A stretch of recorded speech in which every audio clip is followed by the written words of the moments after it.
প্রার্থী ঘোষণা হতেই জোর কদমে চলছে জেলায় জেলায় ভোট প্রচার। সেই মতনই আজ কোচবিহার 1 নম্বর ব্লকের পানিশালা অঞ্চলে নটুয়ারপাড় গ্রামের ভাঙা দালান কালী মন্দিরে পুজো দিয়ে ভোট প্রচার শুরু করলেন কোচবিহার লোকসভা কেন্দ্রের বিজেপি প্রার্থী নিশীথ প্রামাণিক।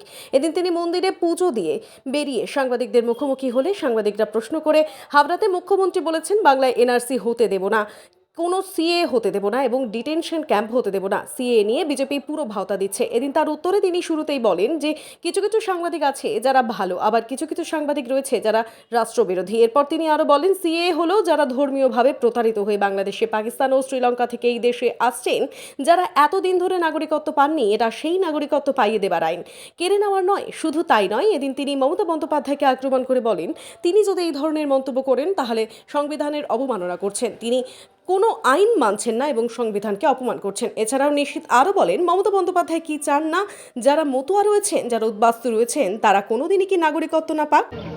বলছি আজকে হাবড়াতে মুখ্যমন্ত্রী বলেছে যে এ রাজ্যে সিএএ চালু হতে দেবে না, এনআরসি দেবে না, কোনো ডিটেনশন ক্যাম্প হতে দেবে না এবং বিজেপি পুরো ভাওতা দিচ্ছে সিএএ না। দেখুন, প্রথম কথা বলবো, এখানে আপনাদের সাংবাদিকতা যারা করছেন কিছু ভালো সাংবাদিকও রয়েছেন, আবার কিছু এমন চ্যানেলের সাংবাদিক রয়েছেন যারা রাষ্ট্রবিরোধী।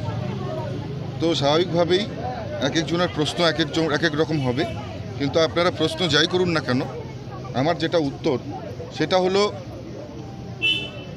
সিটিজেনশিপ অ্যামেন্ডমেন্ট অ্যাক্ট, যেটা সংবিধানের পরিণত হয়েছে, সংবিধানের একটা পার্ট আইনে পরিণত হয়েছে সাংবিধানিকভাবে, এবং সেটাকে ইমপ্লিমেন্টেশন করা হয়েছে যারা ধর্মীয়ভাবে প্রতারিত হয়ে বাংলাদেশ, পাকিস্তান, আফগানিস্তান, শ্রীলঙ্কার মতন দেশ থেকে ভারতবর্ষে এসে আশ্রয় নিয়েছেন তাদের নাগরিকত্ব দেওয়ার জন্য।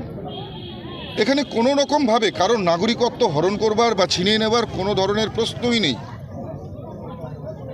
মমতা বন্দ্যোপাধ্যায় যদি এই ধরনের মন্তব্য করে থাকেন, আমি বলবো মমতা বন্দ্যোপাধ্যায় সংবিধানের অবমাননা করছে।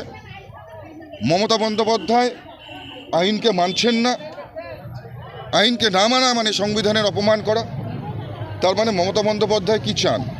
উনি কি এটাই চান যে যারা মতুয়া রয়েছেন, যারা উদ্বাস্তু রয়েছেন, যারা এখনও নাগরিকত্ব পাননি, তারা কোনোদিনই ভারতের নাগরিক না হোক? এটা কি মমতা বন্দ্যোপাধ্যায় চান? এই প্রশ্নটা আপনাদের কাছে করছি, এই প্রশ্নটা মমতা বন্দ্যোপাধ্যায়কে গিয়ে করবেন। কারণ ভারতবর্ষের যে আইন তৈরি হয়েছে, যে সাংবিধানিকভাবে যে আইন তৈরি হয়েছে সিটিজেনশিপ অ্যামেন্ডমেন্ট অ্যাক্ট, এটা মানুষের কল্যাণের জন্য। যারা নাগরিকত্ব এখনও পায়নি তাদের সেই অধিকার দেবার জন্য। আমি আবারও অন ক্যামেরা বলছি, সিটিজেনশিপ অ্যামেন্ডমেন্ট অ্যাক্টের দ্বারা ভারতবর্ষের কোনো নাগরিকের নাগরিকত্ব যাবে না। কোনো নাগরিকের কোনো ধরনের ক্ষতি সিটিজেনশিপ অ্যামেন্ডমেন্ট অ্যাক্টের দ্বারা হবে না। শুধুমাত্র যারা ধর্মীয়ভাবে প্রতারিত হয়ে ভারতবর্ষে এসছেন তাদেরকে নাগরিকত্ব দেবার এই আইন।